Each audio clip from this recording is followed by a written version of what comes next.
नमस्कार। मैं नंदराम पालीवाल, सहआचार्य राजनीति विज्ञान।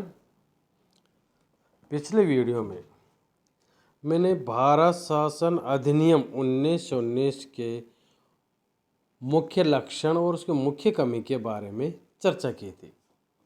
आज हम चर्चा करेंगे कि इसके मुख्य धाराएं कौन सी थी और इसके द्वारा किस प्रकार के शासन व्यवस्था, किस प्रकार के उपबंध किए गए कि गृह सरकार के कार्य होंगे, गवर्नर जनरल की कार्यकारिणी परिषद में किस तरह से कार्य करेगी, उसके कितने सदस्य होंगे, इन सब के बारे में आज चर्चा करेंगे। पहले हम चर्चा करते हैं कि भारत शासन अधिनियम की मुख्य धाराएं कौन सी थी। तो पहला बिंदु है, जैसे आपकी स्क्रीन पर दिख रहा है, स्थानीय संस्थाओं पर जनता का नियंत्रण होगा और ऊपर से सरकारी अधिकारियों का कम से कम नियंत्रण होगा। दूसरी बात ये हो, प्रांतों में थोड़ी सी उत्तरदायी सरकार की स्थापना की जाए और प्रांतों को पहले की अपेक्षा अधिक शक्ति दी जाए। भारत सरकार की ब्रिटिश संसद की ओर जिम्मेदारी ज्यों की त्यों बनी रहेगी। जो पहले जैसे ब्रिटिश संसद के भारत के प्रति जिम्मेदार थी, वो वैसी अब बनी रहेगी। भारत सचिव का भारत सरकार पर नियंत्रण कुछ ढीला कर दिया जाए। सिख, ईसाई, आंग्ल भारतीयों को भी सांप्रदायिक प्रतिनिधित्व दिया जाए। जैसे कि भारत शासन अधिनियम 1909 में मुसलमानों को सांप्रदायिक प्रतिनिधित्व देने की घोषणा की थी और बाद में लागू हुआ था कि उनको अपने संख्या से भी अधिक ज़्यादा प्रतिनिधित्व दिया जाए। तो ये इसकी मुख्य धारा है। अब गृह सरकार की गृह सरकार किस प्रकार से होगी। 1919 के अधिनियम के अनुसार भारत सचिव का गवर्नर जनरल पर नियंत्रण। भारत सचिव ब्रिटिश पार्लियामेंट के एजेंट के रूप में कार्य करता था और उसको भारत सरकार तथा भारतीय राज्यों से संबंधित सभी मामलों की देखभाल का अधिकार था। वह इस हेतु भारत सरकार को कोई भी आदेश दे सकता था। 1919 के एक्ट के में भी विशेष रूप से कहा गया कि भारत का गवर्नर जनरल तथा उसके द्वारा गवर्नर अपने शासन संबंधी सभी महत्वपूर्ण मामलों के बारे में भारत सचिव को सूचित रखेंगे और उसके आदेशों तथा निर्देशों का पालन करेंगे। भारत सचिव का भारत के शासन पर काफ़ी अधिकार था। कोई भी महत्वपूर्ण नियुक्ति गवर्नर जनरल उसकी स्वीकृति के बिना नहीं कर सकता था। भारत सचिव को किसी भी अधिकारी को पद से हटाने का अधिकार था। उसकी पूर्व स्वीकृति के बिना कोई भी महत्वपूर्ण पद समाप्त नहीं किया जा सकता था। अब है गवर्नर जनरल, जिसको महाराज्यपाल भी कहते हैं, और उसकी कार्यकारिणी परिषद। केंद्र में सहानुभूति तानाशाही यानी निरंकुश शासन। 1919 के अधिनियम द्वारा भारत सरकार की कार्यकारिणी की रचना और शक्तियों में कुछ मौलिक परिवर्तन नहीं हुए थे। कार्यकारिणी शक्तियाँ पहले की तरह ही गवर्नर जनरल तथा उसकी कार्यकारिणी परिषद के पास ही रही। गवर्नर जनरल पर जनता के प्रतिनिधियों का कोई नियंत्रण स्थापित नहीं किया गया। गवर्नर जनरल की शक्तियों में इस अधिनियम द्वारा कोई अंतर नहीं आया और उसकी शक्तियाँ पहले की भांति असीमित, निरंकुश और अनंतरदायी रही। पहले की भांति ही भारत के सैनिक और गैर सरकारी मामलों की देखभाल, नियंत्रण और निर्देश देने की शक्ति गवर्नर जनरल के पास ही रही। यद्यपि इन शक्तियों का प्रयोग अपनी कार्यकारिणी परिषद से मिलकर करता था, परंतु अपनी कार्यकारिणी परिषद पर गवर्नर जनरल का विशेष प्रभाव होता था। इसका कारण यह था कि गवर्नर जनरल अपनी कार्यकारिणी परिषद का प्रधान या मुखिया था। उसकी सिफारिशों पर कार्यकारिणी परिषद के सदस्यों की भारत सचिव द्वारा नियुक्ति होती थी, क्योंकि जो भारत कार्यकारिणी परिषद थी गवर्नर जनरल की, उस कार्यकारिणी परिषद के सदस्यों की नियुक्ति गवर्नर जनरल की सलाह के अनुसार या सिफारिश के आधार पर ही भारत सचिव करता था। कार्यकारिणी के परिषद सदस्य अपने आगे उन्नति के लिए गवर्नर जनरल की सिफारिशों पर निर्भर रहते थे। कार्यकारिणी परिषद के किसी भी सदस्य को उसकी सिफारिश के बिना गवर्नर के पद तक उन्नत नहीं किया जाता था। यानी गवर्नर जनरल की सिफारिश आवश्यक होती थी। गवर्नर जनरल ही अपनी कार्यकारिणी परिषद के सदस्यों में विभाग बांटता था और वही सारे कार्य चलाने के नियम बनाता था। वह चाहे जहाँ कार्यकारिणी परिषद की बैठक बुला सकता था। गवर्नर जनरल के इतने प्रभाव का कारण यह भी था कि भारत में ब्रिटिश सम्राट का प्रतिनिधि था और भारत के शासन के संबंध में उसकी सारी जिम्मेदारी थी। इस हेतु उसका भारत से सीधा संपर्क रहता था।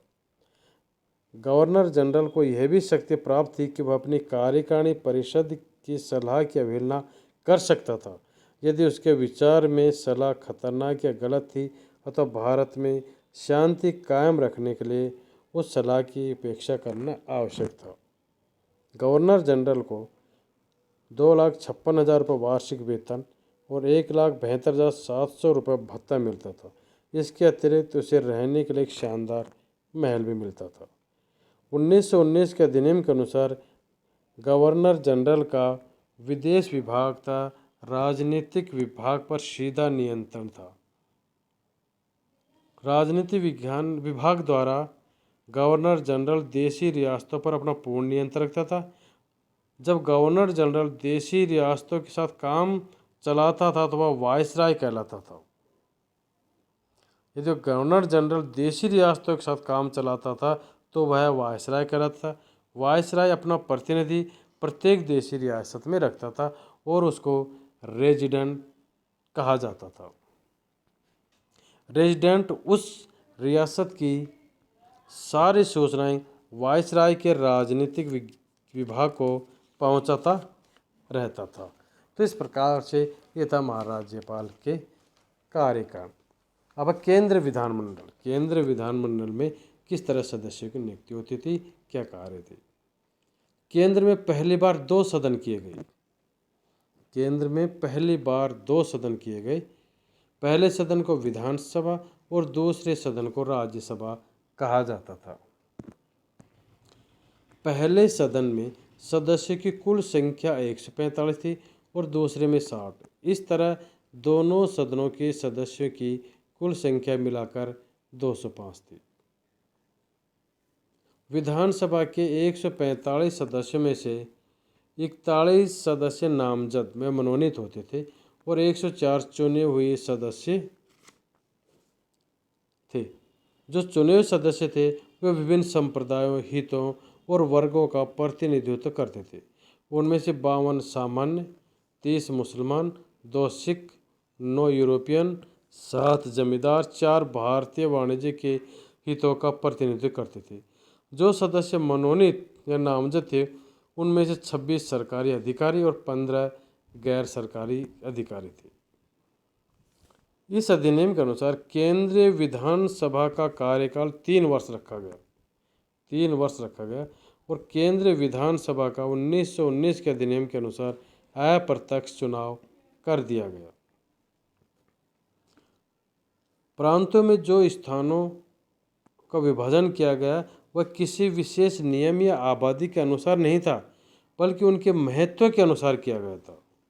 यानी प्रांतों में स्थानों का जो विभाजन किया गया वह किसी आबादी नियम के अनुसार नहीं था, बल्कि उनके किस तरह का महत्व है। उदाहरण स्वरूप यदि पंजाब की आबादी बिहार और उड़ीसा की आबादी से काफ़ी कम थी, तथापि पंजाब को अधिक स्थान दे दी गई क्योंकि पंजाब का अंग्रेजों की दृष्टि में सैनिक महत्व था। केंद्रीय विधानसभा में मुसलमानों, यूरोपियनों और सिखों के लिए सांप्रदायिक प्रतिनिधित्व का सिद्धांत अपनाया गया। जमींदार और भारतीय वाणिज्यों के हितों की सुरक्षा के लिए विशेष चुनाव क्षेत्र उत्पन्न किए गए। आंग्ल भारतीय समुदाय, भारतीय ईसाइयों और श्रमिकों के हितों की रक्षा के लिए कुछ व्यक्ति गवर्नर जनरल द्वारा मनोनीत किए गए। उन लोगों को केवल चुनाव में वोट देने का अधिकार दिया गया जो सरकार को आयकर, भूमिकर या अन्य कुछ विशेष टैक्स अथवा किराया आदि देते थे। अतः मताधिकार का मुख्य आधार संपत्ति था। मतदाताओं के लिए ये योग्यता भी सारे देश में एक जैसी नहीं रखी गई, बल्कि विभिन्न प्रांतों में अलग अलग थी। हम चर्चा करेंगे केंद्रीय विधानसभा के पदाधिकारी। विधानसभा का पहला सभापति 4 वर्ष के लिए गवर्नर जनरल द्वारा मनोनीत किया जाता था। यानी विधानसभा का पहला सभापति 4 वर्ष के लिए गवर्नर जनरल द्वारा मनोनीत किया गया। इसके बाद विधानसभा को अपना सभापति चुनने का अधिकार दिया गया, परंतु इसके लिए गवर्नर जनरल की अंतिम स्वीकृति लेनी पड़ती थी। यद्यपि केंद्रीय विधानसभा की अवधि या कार्यकाल 3 वर्ष था, परंतु आवश्यकता के अनुसार इसे गवर्नर जनरल घटा बढ़ा सकता था।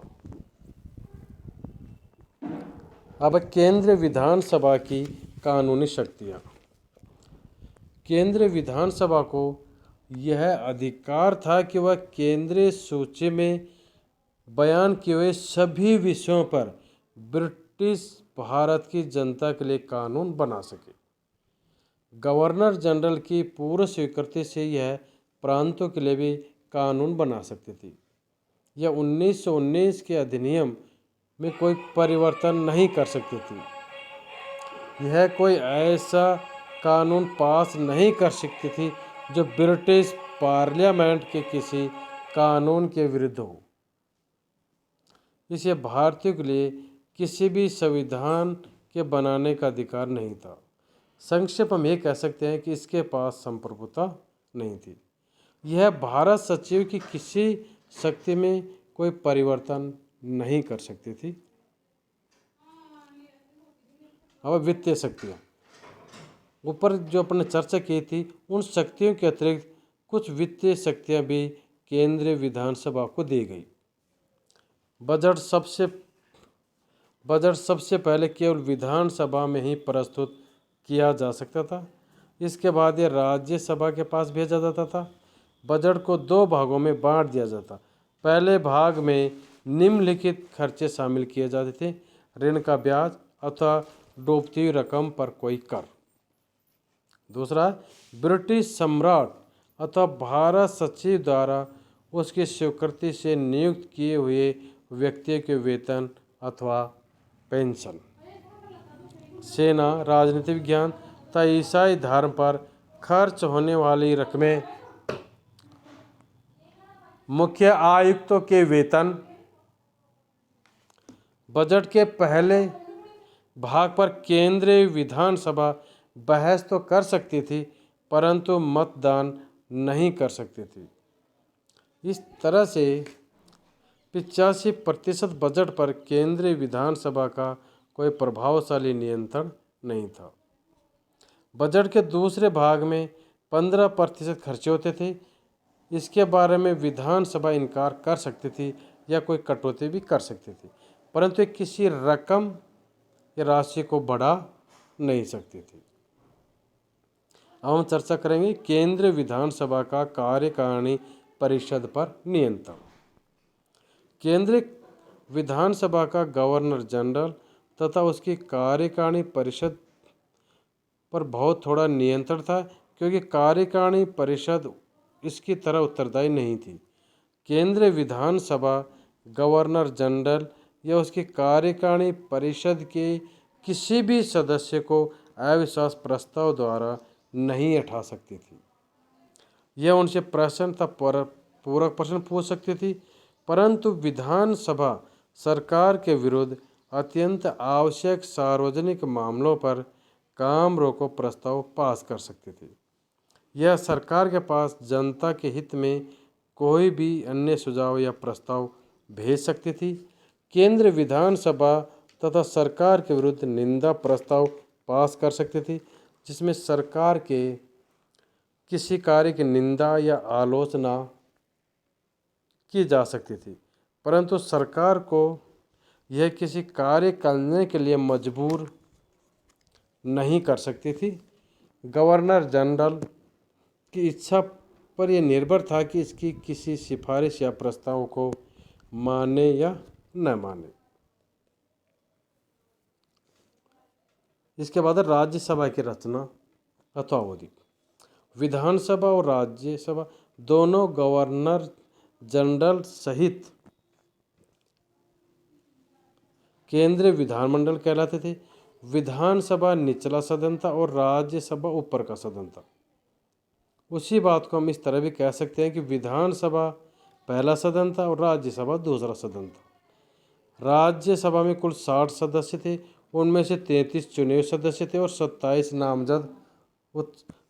नामजद सदस्य थे। इन 27 नामजद सदस्यों में से 17 सरकारी अधिकारी थे और 10 गैर सरकारी अधिकारी थे। चुने गए 33 सदस्य विभिन्न संप्रदायों और हितों में बटे हुए थे। राज्यसभा का चुनाव किस प्रकार? राज्यसभा का चुनाव का कार्य निचले सदन द्वारा पास किए हुए बिलों पर दोबारा विचार करना था, इसलिए इसको रूढ़िवादी सदन बनाया गया। इसमें बड़े बड़े पूंजीवादी, जमींदारों, व्यापारियों के प्रतिनिधि बैठते थे। इसके चुनाव में मत देने का अधिकार बहुत थोड़े मतदाताओं के पास था। सारे भारत में कुल मिलाकर इसके लिए 17,000 मतदाता थे। इसके चुनाव के लिए मतदाताओं की योग्यताएं प्रत्येक प्रांत में भिन्न भिन्न थी।